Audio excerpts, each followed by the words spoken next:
د مهمو خبرونو سرټکی. د اسلامي امارت له لوري خیبر پښتونخوا کې پر دیني عالم د برید غندنه.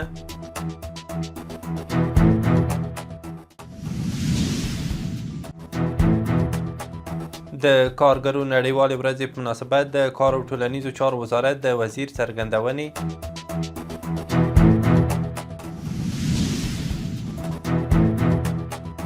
روسیې ته د عامه روغتیا وزارت د پلاوي سفر.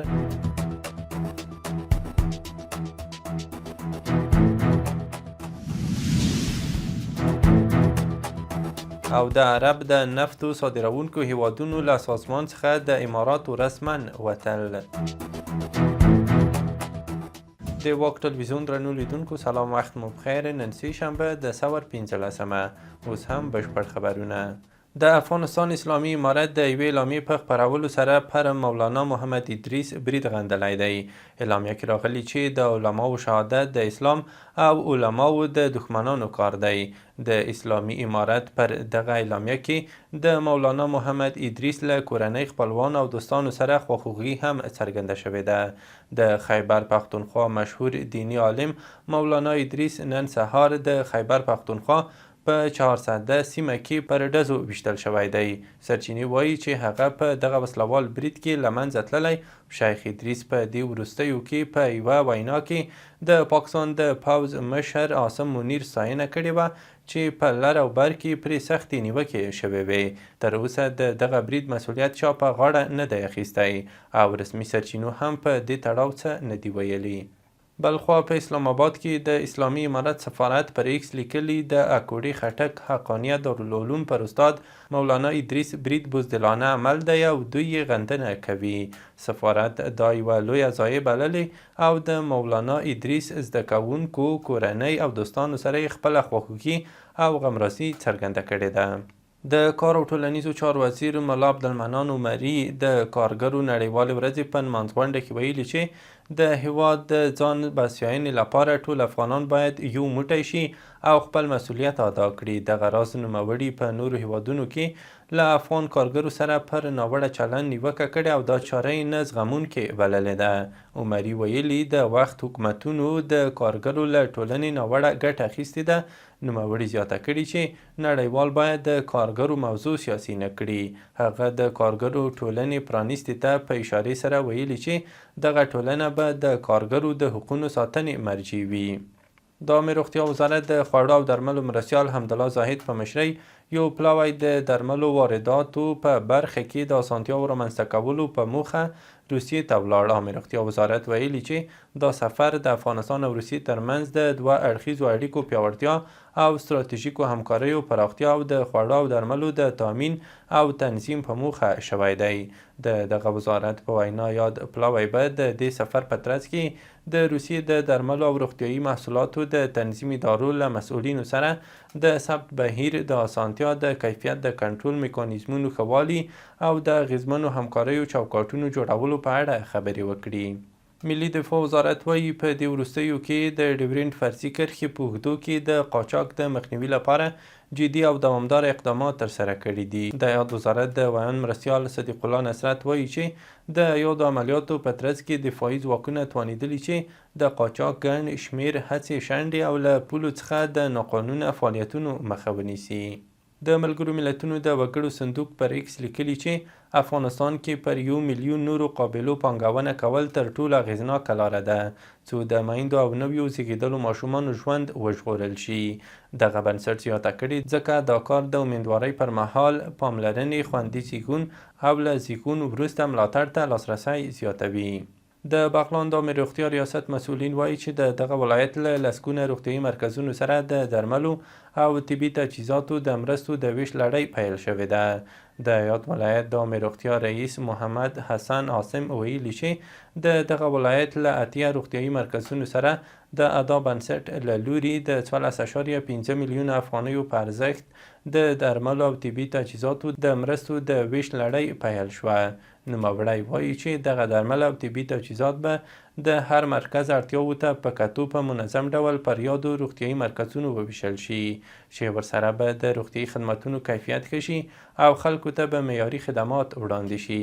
د ریاست الوزرا اقتصادي معاونیت وایي د پانګونې بین الوزارتي کمیټې د برېښنا زیربنا، کرنې، ترانسپورت او معلوماتي ټکنالوژۍ برخو کې د کورنیو او بهرنیو پانګوالو 48 طرحې څېړلې دي چې د اقتصادي کمیسیون له لوري د څېړلو وروسته د اسلامي امارت د رهبر له لوري منظور شوي هم دي. د هغوی په وینا دغه طرحې په بېلابېلو ولایتونو کې پلي کېږي چې ټوله ییز ارزښت یې 15 میلیارده افغانیو ته رسیږي. اقتصادي معاونیت وایي له دې سره په کور دننه زرګونه کارګرو ته د کار زمینه برابره شوې او د هیواد دننه تولید شویو ودانیزو توکو ته هم بازار موندل شوی دی. برېښنا شرکت ویلي وروستیو ورښتونو په هیواد کې د اوبو بندونه ډک کړي او په ټول هیواد کې د برېښنا د ویش کچه د پام وړ لوړه شوې ده. د یاد شرکت ویاند محمد صادق حق پرست ویلي چې دا مهال په ډیرو سیمو کې 24 ساعته برېښنایي چوپړتیاوې وړاندې کیږي او د برېښنا تولید او غوښتنه له 90% تر 100% لوړه شوې ده. نوموړي ویلي یاد شرکت د شبکو د پراختیا لپاره نوې برېښنایي شبکې فعاله کړي چې د دوامداره برېښنا د لیږد وړتیا لري. د کور او ښار جوړولو وزارت وایي دغه وزارت هیڅ داسې پریکړه نه ده کړې چې پر اساس به یې د کابل ښار منډوي د ګڼې ګوڼې کمولو په موخه د ښار بلې سیمې ته ولېږدول شي. له یاد وزارت څخه خپره شوې خبرپاڼه کې راغلي اوس مهال د کابل ښار د منډوي د لیږد په اړه هیڅ مشخصه طرحه تر غور لاندې نشته او یو شمېر رسنیو په دې اړه ناسم خبرونه خپاره کړي دي. د پنجشیر ولایت ځایي مسؤلینو نن د دغه ولایت له کانونو څخه د تازه استخراج شویو زمرودو د پلورل کېدو خبر ورکړی دی. د یاد ولایت ویاند سیف الدین لټون ویلي چې یو ځل بیا د هیواد پر سوداګرو 3115 قیراته زمرود د 11,609,880 افغانیو په ارزښت د قانونو د څارنې کمیټې د سیمه ییزو چارواکو او سوداګرو په شتون کې د داوطلبۍ له لارې وپلورل شول. نوموړي زیاته کړي تر دې وړاندې هم د بولۍ له لارې د هیواد پر سوداګرو زرګونه قیراته زمرود پلورل شوي دي.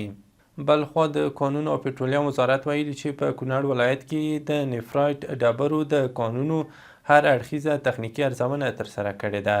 یاد وزارت ویلي چې په دې ارزونه کې د خاص کونړ ولسوالۍ د بېلابېلو بلاکونو او ساحو د ډبرو کیفیت، د استخراج وضعیت او د چاپیریالي ساتنې اصول وڅېړل شول. مسؤلینو اړونده شرکتونو ته سپارښتنه کړې چې د معیاري استخراج د کار خوندیتوب او د معدني زیرمو د ساتنې اصول په سمه توګه عملي کړي. د وزارت په وینا دا ارزونه د کانونو د فعالیتونو د ښه تنظیم، شفافیت او د اقتصادي ودې د پیاوړتیا په موخه ترسره شوې ده. له هیواده بهر دا چې د عرب د نفتو صادرونکو هیوادونو سازمان په یوه اعلامیه کې ویلي چې متحده عربي امارات په رسمي توګه له دغه سازمان څخه وتلی دی. په اعلامیه کې ویل شوي چې د عرب د نفتو صادرونکو هیوادونو سازمان سکرتریت د متحده عربي اماراتو د انرژۍ وزیر سهیل المرزویی پیغام منلی دی. المرزویی ویلي چې هیواد یې له نوموړي سازمان څخه د وتلو پریکړه کړې او دغه پریکړه یې د می په لومړۍ نیټه په رسمي توګه نافذه کړې ده. له دې مخکې متحده عربي اماراتو اعلان کړی و چې د می په لومړۍ نیټه به د نفتو صادرونکو هیوادونو سازمان یا اوپیک څخه هم ووځي. بلخوا متحده عربي امارات ویلي چې پلان لري په راتلونکو 2 کلونو کې د خپل فدرالي حکومت نیمایي چارې د مصنوعي ځیرکتیا له لارې پر مخ یوسي. د دغه هیواد لومړي وزیر محمد بن راشد المکتوم ویلي چې مصنوعي ځیرکتیا به د حکومت اجرایي شریک وي، نه یوازې یوه وسیله. کارپوهان دا یو جرأتمند ګام بولي چې امارات به د نړۍ له مخکښو هیوادونو څخه کړي. د دې پروګرام څارنه منصور بن زاید النهیان ته سپارل شوې او یو کاري ټیم یې عملي چارې پر مخ وړي.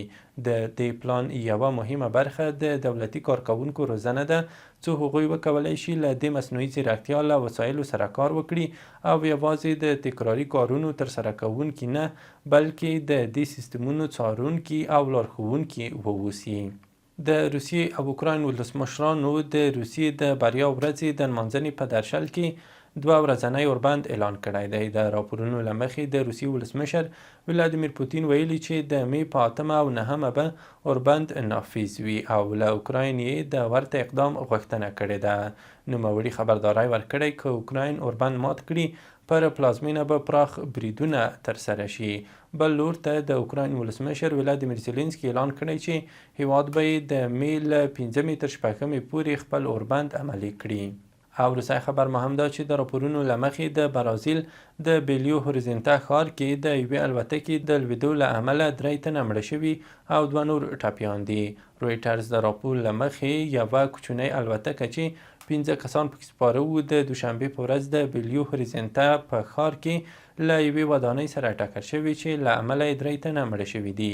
سرچینې زیاته کړې چې دغه الوتکه د پامپولیا له هوایي ډګر څخه د ساو پاولو په لور روانه وه، خو د الوتنې له پیل څو دقیقې وروسته پر یوې 3 پوړیزې استوګنیزې ودانۍ ولوېده.